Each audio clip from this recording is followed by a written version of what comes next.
ভালোবাসা কাকে বলে আমি জানি না, কিন্তু কারোর জন্য যদি মন খারাপ হয়, কাউকে যদি সবসময় ফিল করা হয়, কারোর সাথে ভাবনার মিল, মতের মিল, কাউকে সব সময় মনে, কারোর কথা মনে পড়া, এরকম যদি কিছু হয়, তাহলে আমি তোকে ভীষণ ভালোবাসি দীপু। আমার সবসময় তোর কথা মনে হয়, আমি সবসময় তোকে মিস করি, সবসময় তোকে ফিল করি।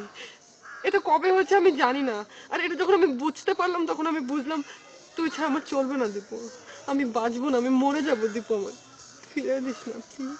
মিতু, তুই তুই ভুল পথে আছিস। তুই আমার সম্পর্কে জানিস না কে আমি, আমার পরিবারের অবস্থা কি।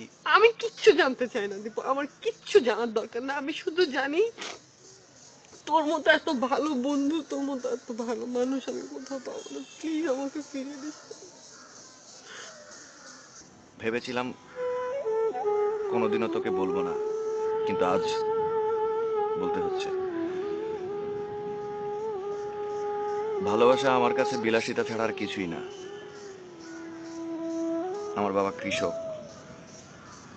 এতটুকু জমিও নেই চাষ করার জন্য, অন্যের জমিতে চাষ করি। বয়স হয়ে গিয়েছে তো, তাও এখন পারে না। বাড়ির কেউই চায়নি আমি পড়াশোনা করি। একসময় মনে হয়েছিল সবকিছু ছেড়ে ছুড়ে দিই। কিভাবে যে পাশ করলাম নিজের কাছে বিস্ময় লাগে। বোনটার পড়ার খরচ আমাকে জোগাড় করতে হয়। পাগল হয়ে যাই বোনটার পড়ার খরচ জোগাবার জন্য। বাবারও বয়স হয়ে গেছে, কাজ করতে পারে না, তাই সেখানেও টাকা পাঠাতে হয়। এই অভাবের দুনিয়ায় নিজের কাছেই নিজেকে বোঝা মনে হয়। তোকে বলে বোঝাতে পারবো না অভাব কাকে বলে। কত রাত যে না খেয়ে ঘুমিয়েছি তার কোনো হিসেব নেই। আমার কাছে জীবনটা হচ্ছে স্রেফ যোগ বিয়োগ আর গুণ ভাগের খেলা। বোনের ভালো বিয়ে, বাবার কষ্ট দূর করা, মায়ের ছেঁড়া কাপড় বদলে দেওয়া, এগুলোই আমার কাছে স্বপ্ন। এটা ছাড়া আমার আর কোনো লক্ষ্য নেই। এই যে ভালো ভালো জামা কাপড় দেখছিস, এগুলো তো সব আমার বন্ধুদের।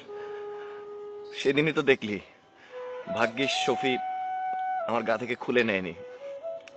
খুলে নিলে তো বুঝতেই পারতিস। তাই বলে কি অভাবের জন্য মানুষের জীবন থেমে যাবে? মানুষ কি ভালোবাসতে পারবে না? এসব হয় না রে। অসম প্রেমে কখনোই সুখের পরিণতি হয় না। সিনেমায় দেখেছিস না, রাজার মেয়ের সাথে গরিবের ছেলের প্রেম, কিন্তু একটা সময় কিন্তু বোঝা যায় যে ওই ছেলেটিও কোনো না কোনো রাজার ছেলে। তার মানে কি জানিস? গল্প বিশ্বাস করতে চায় না অসম প্রেম, কারণ এগুলো তো আমরাই বানাই। আমি কিচ্ছু জানি না, আমি কিচ্ছু জানতেও চাই না, আমি শুধু জানি তোকে ছাড়া আমার চলে না, আমার তোকে ছাড়া চলবে না। পাগলামি করিস না। জানি কষ্ট হবে, কিন্তু দেখিস নিজের অজান্তেই অন্যের হয়ে গেছিস। আমি অনেক পর হয়ে যাব তখন, আমার কথা একদম মনে পড়বে না। তুই মানুষ না, তুই একটা, আমার এখন তাই মনে হয়। যন্ত্রের মতো হয়ে গেছি আমি, পাথর হয়ে গেছি একদম।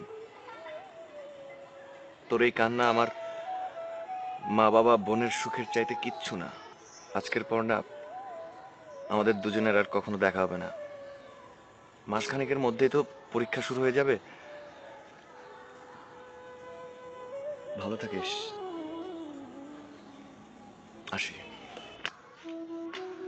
দীপু দাঁড়া, দীপু আমার একটা কথা শুনে যা। আমি তোকে ছাড়া কিভাবে থাকবো একটা বার আমার বলে দিয়ে যা। তোর না হয় আমার ছাড়া চলবে, তুই না সুখী হবি, আমি কি করে থাকবো তুই আমাকে বলতে পারিস একটা বার? দীপু দাঁড়া।